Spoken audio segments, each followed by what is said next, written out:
Et en décembre dernier se tenait à Paris la COP 21, la conférence internationale sur les changements climatiques. À cette occasion, Ségolène Royal, ministre de l'Environnement, a remis les trophées Solutions Climat à 3 PME. L'une d'entre elles, Povidion, est basée à Saint-Quentin en Yvelines et c'est Mélanie Poquet qui va nous en parler. Bonsoir Mélanie. Bonsoir Florane. Alors, ces trophées récompensaient, je cite, les meilleures solutions en matière d'atténuation et ou d'adaptation au dérèglement climatique. Pour Widian, l'entreprise saint-quentinoise a reçu le trophée dans la catégorie atténuation. Leur solution primée s'appelle Sagesse pour Smart Autonomous Green Energy Station. C'est Jean-Michel Bourget, il est l'associé et directeur technique de l'entreprise qui en est à l'origine. La station, alors Sagesse, permet de fournir de l'électricité à des sites isolés. Actuellement, dans le monde, il faut savoir que plus d'1 milliard de personnes n'ont toujours pas accès à l'électricité, que ce soit pour des questions de coût, mais aussi d'isolement. Alors, Sagesse fonctionne aux énergies renouvelables, le vent et le soleil notamment. Elle est complètement autonome et a une puissance de 100 à 200 kW.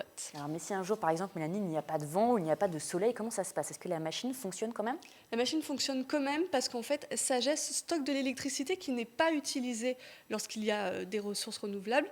Ça va être stocké dans une chaîne à hydrogène. Mais le plus simple, c'est d'écouter Pierre Langer. Il est le président et fondateur de Powidian. Il vous l'expliquera bien mieux que moi. Lorsque cette énergie arrive, on va commencer par un électrolyseur qui va faire l'électrolyse de l'eau. C'est quoi l'électrolyse de l'eau? L'eau, vous savez, c'est H2O. Et donc l'électrolyse de l'eau, c'est que l'énergie excédentaire va permettre de casser de l'eau, c'est-à-dire à partir d'un petit réservoir d'eau qui est dans la station, on va en sortir de l'hydrogène, on va fabriquer de l'hydrogène grâce à cette énergie excédentaire au lieu de la perdre. Et donc cette eau va se transformer en oxygène et en hydrogène. Et cet hydrogène sera ensuite stocké sur place dans des bouteilles ou des réservoirs composites. Il restera inerte aussi longtemps qu'on le souhaite. Et quand le vent et le soleil ne seront vraiment plus disponibles, c'est une pile à combustible qui fournira l'électricité. Alors, l'une de ces machines est déjà installée. On la trouve notamment en haute montagne, dans un refuge dans le parc de la Vanoise, en Savoie. Et c'est plus précisément au refuge du col de Palais. Alors, à l'image, on va voir l'installation de Sagesse. Le refuge, lui, est situé à 2600 mètres d'altitude dans un site sauvage. C'est la première installation de l'entreprise.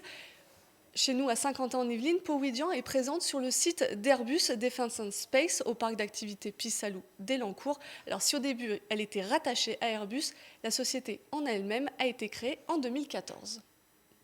L'année 2015, ça a été l'année de la création de la structure, de la création de l'équipe, de l'embauche des personnes, puisque nous avons embauché en un an 13 personnes et que nous avons mis au point, commencé bien progresser dans l'industrialisation de la solution, passer d'un prototype à une solution opérationnelle.